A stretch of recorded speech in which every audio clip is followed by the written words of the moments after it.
What an end and a start to 2025. Over 1.4 million people out of power, could last up for a couple days. We got major Arctic blast coming in. How many of you guys are ready for crazy temperatures and most likely power outages along with crazy freezing temps? As for my friends in Puerto Rico, nearly the whole island out of power. And I'm reading this could last for a couple days. How's that for a New Year's Eve treat? I'm gonna give you more on that. But folks, how about that? Starting this new year with a real bang. Information that affects you coming right up.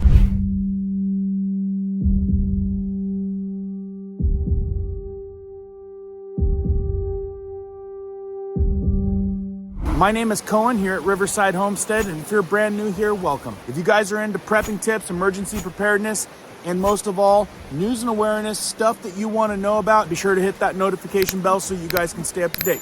Let's jump into this one. All right, folks, thanks for starting this video off with a like. It helps it reach more folks. How about that? Puerto Rico, U.S. territory, nearly the whole island, zero power. And wait till I tell you how long this thing's gonna last. Not a way to start off the New Year's Eve, right? Now, for many of you that have been watching this channel for a while, you guys know that I do a lot of work out of Puerto Rico. In fact, I am down here experiencing the power outage myself. And if you guys know me, you know that I'm always prepared. We've got lots of provisions, including lots of power. Now let's dive right in because this is kind of crazy. I'm hearing all kinds of stuff, but we're talking about, I've seen reports of over 1.4 million people without power. And this is Puerto Rico, U.S. territory. Those are our peeps. So what's really going on here? Nearly all of Puerto Rico is without power on New Year's Eve. AP News reports. It says San Juan, Puerto Rico, AP, a blackout hit near all of Puerto Rico early Tuesday as the U.S. territory prepared to celebrate New Year's Eve. Yeah, don't worry, we'll be lighting up the sky. In this report saying leaving more than 1.3 million clients in the dark, officials said it could take up to 2 days to restore power. Yeah, that can be a big inconvenience. And folks that are in the US and the States, you guys need to take note because you guys have an Arctic blast coming down from the Arctic that is about to put you in the same scenario with power outages, but we're talking about freezing temps, and this storm is gonna last up to a month. It's projected to get really ugly. This is all over the news, and I've got a video that I just put out this morning on that, which can give you a little bit more insight. I'll leave it pinned at the end of this video. But as far as Puerto Rico goes, they're saying that the outage hit at dawn, plunging the island into an eerie silence of electrical appliances and air conditioners shut down before those who could afford generators turned them on. Folks, I know most of you guys are in the cold right now. People down here are sweating bullets. In quotes, it says it had to be on the 31st of December, exclaimed one man who gave his name as Manuel as he stood outside a grocery store in the capital of San Juan, grumbling about the outage that coincided with his birthday. There is no happiness. I mean, we're talking about, think about this, banks,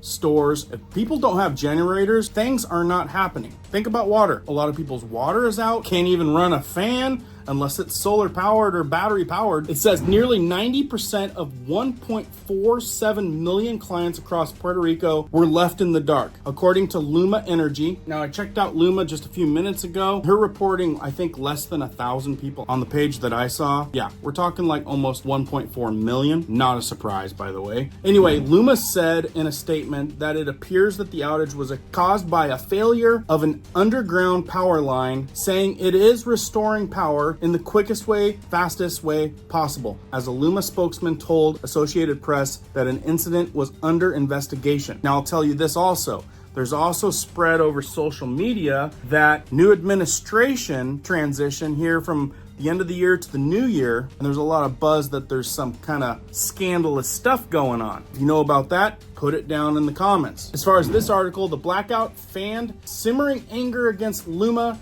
and Genera PR, which oversees the generation of power in Puerto Rico, as a growing number of people call for their outage. And from the Governor-elect Jennifer Gonzalez Colon, who is set to be sworn in on January 6th, has called for the creation of an energy czar. Did I say that right? CZAR. I'm not sure if I've ever even spoke that word, to review potential Luma contractual breaches while another operator is found. So like I said, there's something scandalous going on. In quotes, it says, "We can keep relying on energy system that fails our people," she wrote on X, adding that stabilizing Puerto Rico's energy grid would be on her top top priority of office. I can tell you what, a lot of Puerto Ricans would like some stable energy, because I'm telling you, it goes out a lot. Meanwhile, Governor Pedro Pierluisi said he is in touch with Luma and Genera PR, adding on X that we are demanding answers and solutions. So like I said, word on the street, a broken wire underground, started a fire,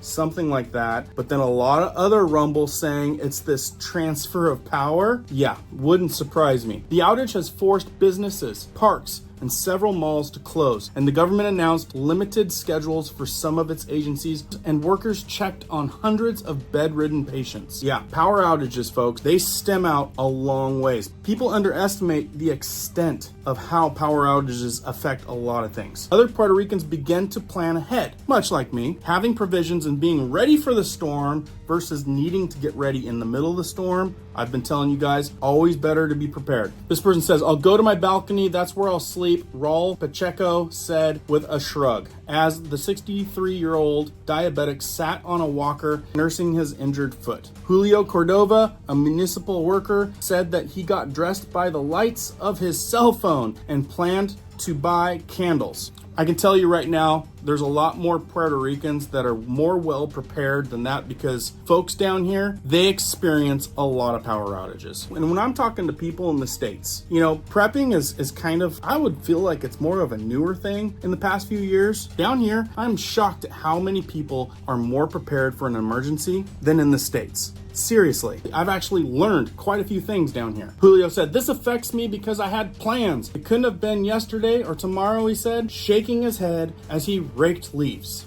It says, while blackouts are rare in Puerto Rico, yeah, right, not in my parts, the island struggles with chronic power outages. Like, how do they even say that? While blackouts are rare, but then it says that it struggles with chronic power outages? Some news. They're blaming it on a crumbling power grid that was raised by Hurricane Maria, Category 4 storm in September of 2017. I can agree with that. You look around here, you see stuff like that everywhere. It says that the system, however, was already in decline after years of lack of maintenance and investment. I would agree. Only recently did crews start making permanent repairs to Puerto Rico's grid following Hurricane Maria.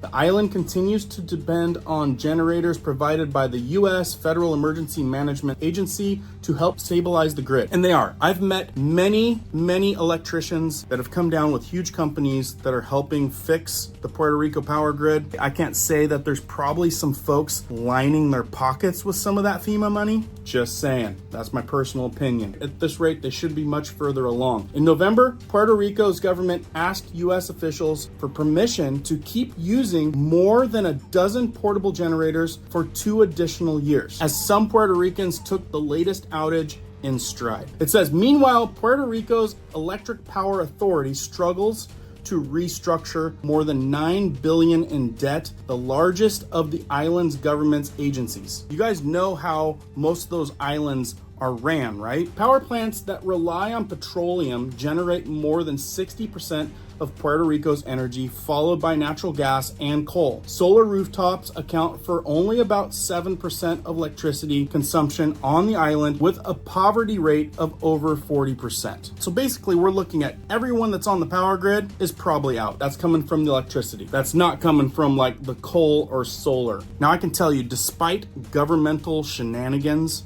the people here are good preppers. They've got a patriotic spirit. Unlike the state that I'm from, for the most part, good people that deserve a better representation. Because like I said, in the name of power outages, most of the states are about to experience something they probably don't want to experience. And what I guarantee you most people are not prepared for. We've got a possible month-long storm. They're perceiving this thing out a month. Arctic blast, polar vortex. People are going to be experiencing colder conditions, using more electricity. And when that happens, most every time, power goes out. And what happens when power goes out? You got to be prepared for a lot of different scenarios. And I personally would say in the cold, it's going to be a lot worse. Got articles everywhere reading polar vortex headed to the US, sending temperatures plunging. And what's coming down the pipe? from the old Arctic is gonna leave a lot of people in harm's way. Check this out. Stay up on that right there because this is gonna catch a lot of people slipping. Be sure that notification bell is on because I got a lot more important stuff coming down the pipe. If you wanna learn more about the storm that's on its way, click this video right here. If you wanna know some tools to weather the storm, that video right there. Keep prepping, keep learning, keep doing. We'll see you guys on the next one.